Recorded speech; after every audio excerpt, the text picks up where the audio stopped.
Alright guys, as you can see behind me, here's my stand. I'm about to drag all my stuff down, get all my cameras. Today's my last day in North Carolina. So it's about 11 o'clock right now. So I'm up in that bedding area that I was hunting, where I killed that buck in the adjacent field earlier this year.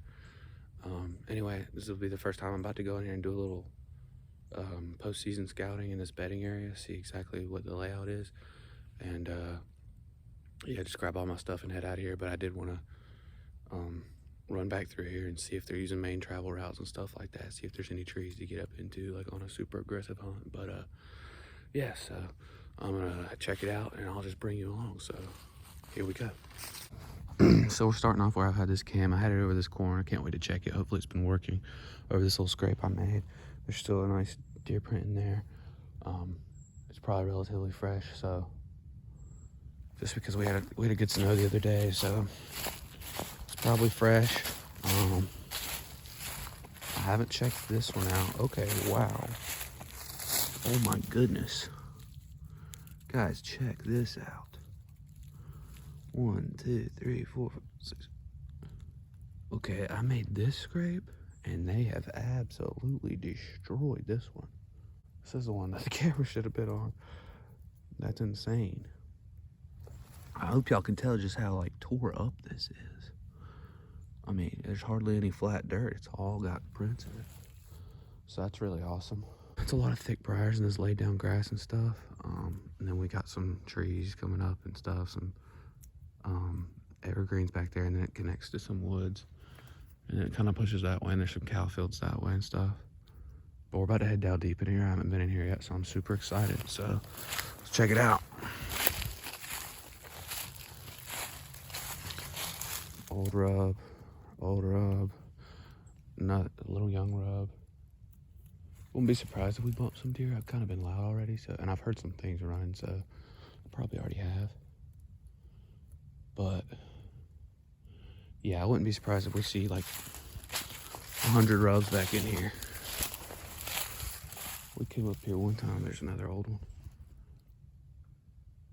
Yeah, I can hear some running off down there in the holler. But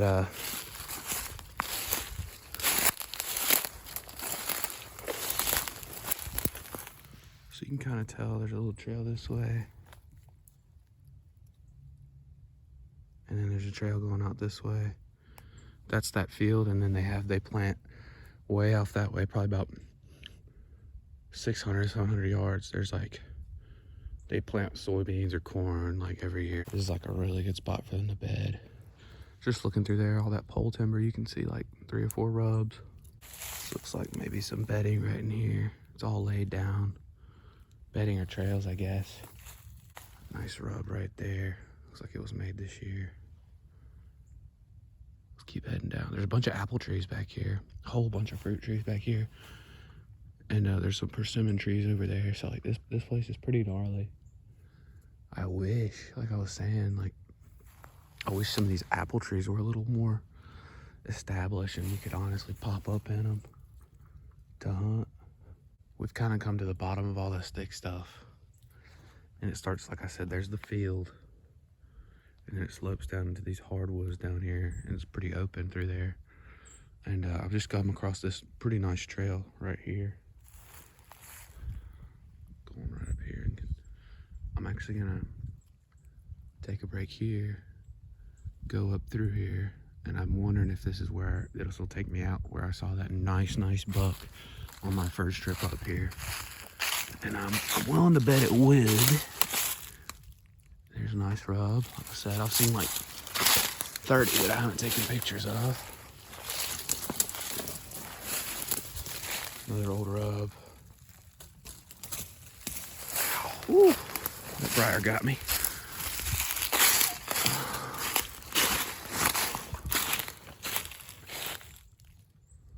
This is it. Wow. Another, you can see they started scratching that one up this year. Let's see if I can see what tree I was in.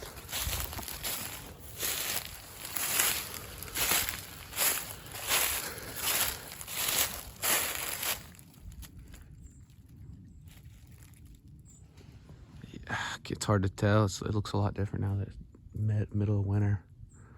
All this was nice and green, so it was like all nice and lush through there. Another trail going straight back down into there. This is definitely where he was chilling, and then he like walked out that way instead of here. If I'd have been set up in the tree that I ended up getting in, you guys already know. Hey, I might not have hit it, but I'd have shot at it. But that's cool. I'm gonna actually shoot down here towards that thick stuff down there, and I want to see what the woods look like. Because if y'all remember in that video earlier in the year, before that buck and little doe was running around, a bigger doe came right out of this stuff, and I've seen them. And then like all the bucks and stuff throughout the days I was hunting would go in and out of this area and travel this line. So I think this line is huge. Getting in here is gonna be a plan, but like this tree right here could hold me. Any of these trees could hold. That pine could hold. We just have to do a little cutting. Those are right on the trail, so I don't know if it'd be exactly those. I'm not sure, but I definitely know there's trees in here that can hold us. So even these are really nice. It's just really thick in here in this end. I'm trying to think of how I would get in here and set up. I think I could prep a good tree easy. Especially down in here, there's like a lot of nice trees. Ooh, even right here's a really good one. I really like this one because it like opens up. It's like on the side of this thick stuff, and it's right beside like that trail. Like I said, it's just gonna be hard to get in here, but I mean, it's definitely doable, especially if I just like cut there. Had like maybe my wind going that way or something. I don't know. The best wind if I was to hunt like this tree would definitely be that way, like just shooting back into there. But still, just not ideal. It's just there's deer everywhere up here. I have permission to hunt up here. I don't even know if I'll have it next year. Just to, you know, life happens and stuff. Kids might want to hunt or anything like that. Y'all know how it goes. So we're just making plans, like what if plans. But we'll see. You got to be prepared. It wouldn't do me no good if I got the permission and then didn't do any scouting and know what's going on and stuff. So I like this area a lot. It's like a lot more open down here, but it's right on that stuff. And like I said, this is when those deer were coming out and coming into here, it was all right through here. Just coming back in here and then parallel on this stuff, I guess. And I can see why too. Nice and thick right through here, like you can't even see through there. I could see that being good buck bedding and stuff. Especially like in relation to food. Like I said, the food plot is that way. So if we have does and younger deer and fawns bedding a little closer, I could see this area being really good buck bedding back here. It's just really thick. It's on a nice point back here. And you could see a lot and then wind a lot behind them and coming out of the thick. So I really like this area. I'm just gonna have to brainstorm on what would be the best way to get in and cut some shooting lane. Now let's head back this way and finish up this little scouting. All right, so I take 2 steps and see this, and this clearly isn't a deer. I'm not sure what that is, but this looks like a scrape right here. It's hard to tell because of the shadows and everything, but it's got some drag marks from their hooves, and it's like a nice oval, and I think it is. And that might be a fox or coyote, I'm not sure. Gotta read up on that, but if this is a scrape that they made, like I said, coming out of, like, looks like it comes out of here, bordering this really thick stuff, this is even better news for me if I'm wanting to set up in something that's like looking over this entrance, because then I could hunt that line and this line out of here and just pop up in one of these. So that's cool, very cool to find. This is like the first good opportunity. Looks like nice looking branch, and then good size scrape that they just worked probably last week or so.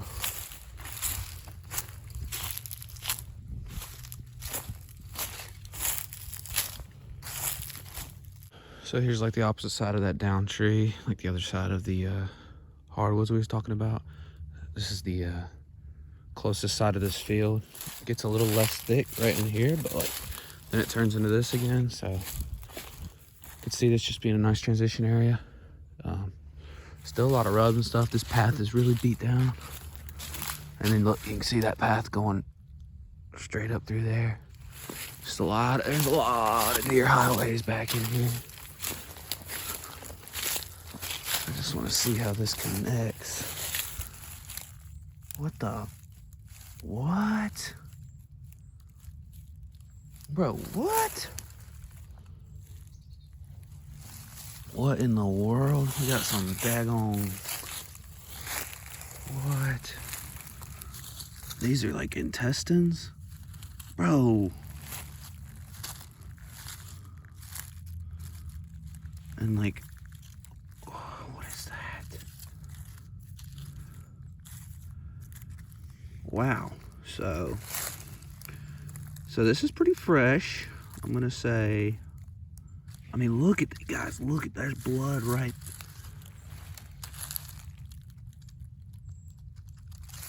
What in the world? So like, obviously it's something pretty small, I guess. Got a nice little blood trail. So, looks like, ugh, kind of stinks. This is super fresh, guys. Like, this blood is this happened like within the last 24 hours for sure. A lot of foxes on that cam up there, and then a lot of rabbits too, but I mean, I don't know the size comparison. I guess I know those are intestines, and then this, I don't even know if that's like a lung, a liver, a heart, or what. It's not a heart, obviously, but yeah, this is pretty gnarly. Something definitely went down back here pretty recently. But honestly, that's a good sign. I've always heard that if there's good small game around, like it's safer for your deer anyway, because predators don't have to try to tussle with them. So pretty crazy to walk up on that. But honestly, the foxes and rabbits have been right up in there, so I'm guessing, I don't know, that this just looks big for a little rabbit. Maybe it's a big rabbit, who knows. Anyway, that's pretty crazy. So back to this. That's like up there is where it goes. You can kind of see it. The sun's just killing this stuff right now, but anyway. And then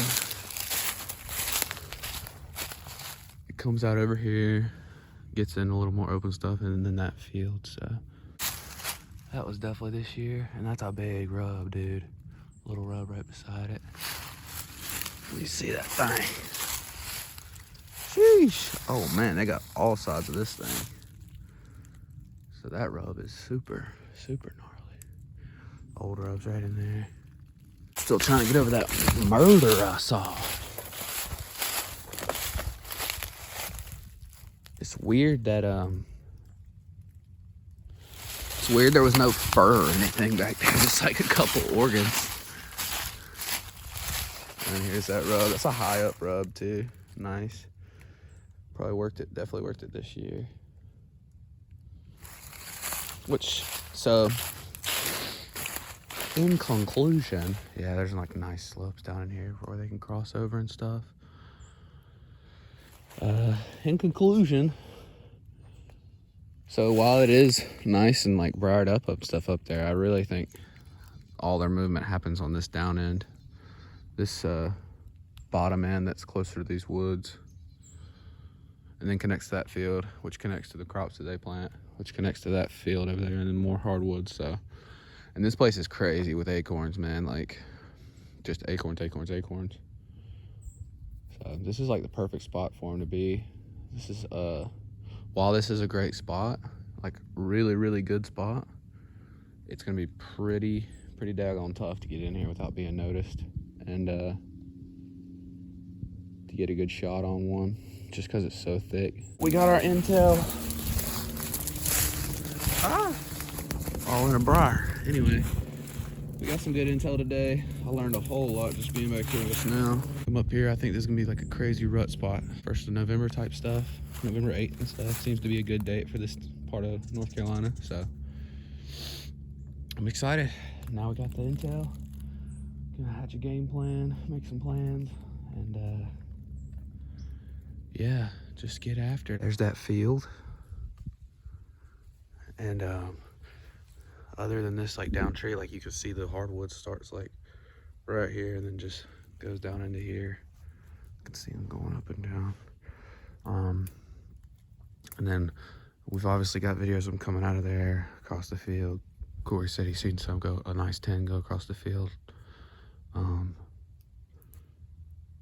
I think that's like this is just a nice connecting trail between two things. 2 little sets of habitat. There's definitely some really good bedding down here. A lot of good fresh sign. And just like a lot of good deer sign in general. And then obviously the habitat matches up to the sign. And that's kind of what goes hand in hand, I feel like, is just like, if it's really good habitat and there's no sign, like there's a reason like stuff's not going on. And if there's sign and the habitat isn't super good, so like just what you would think that's gonna hold deer consistently, then it's probably not a consistent sign. You have like the perfect habitat, you can barely see through all this. You got good elevation changes, rubs, scrapes, like prints, bedding areas. You have fruit trees, that persimmon tree, food plots going that way. So you just have to use all this information to formulate a nice game plan, really, is what it comes down to. Check the far side of the thick stuff just to see if there's any main like entryways that they've been using. And after that, I'm gonna tear down all my gear, do a couple stand locations on the other side, and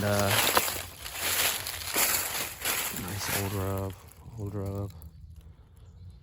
There's another rub heading out. Okay, yeah, this trail right here is just gnarly.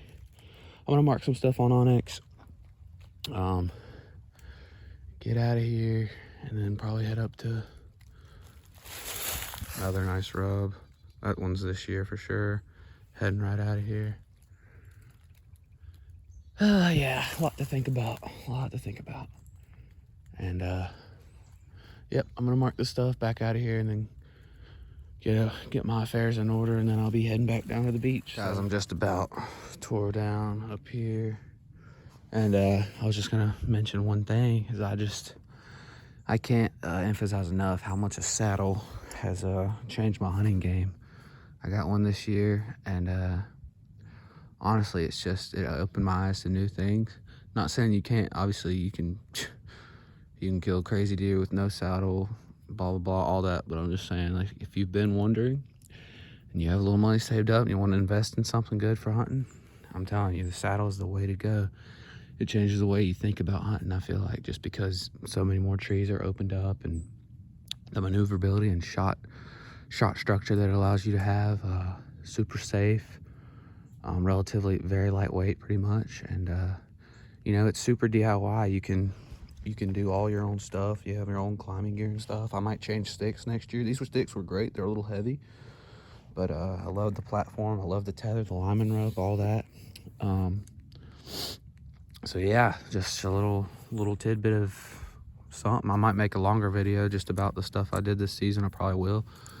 But one thing that definitely put me on a lot more deer than last year, I feel, other than just obvious tactics and stuff, was this. Just allowing me to get in there and quietly set up and everything, and wanting to walk further because I don't have like a huge stand or something with me like that. So there's a bunch of stuff. I'll go into it more in detail later, but since I probably won't be in this for a little bit, unless I'm just need it for something, I was just gonna mention, yeah, the saddle, man, I'm loving it. I'm a saddle fan. So yeah, guys, that's it. That wraps up the 2021 season. Awesome season. Saw more deer than I ever have. Close to 50 deer in the stand. I attribute that to a bunch of stuff. Saddle, just being smarter, being a better hunter, just doing the things you got to do. But I just love it out here. It's probably my favorite thing to do, just hunting and habitat management and being in the woods and seeing all this cool stuff, and it's been fun uploading videos and stuff, doing my best. I'm gonna really work hard on getting good videos out this year and keep the content coming. And it'll be a little tough in the off season just because it'll be a lot of scouting and stuff, and hopefully I see some cool stuff and bring you guys along. But yeah, thanks for watching, and catch you next time.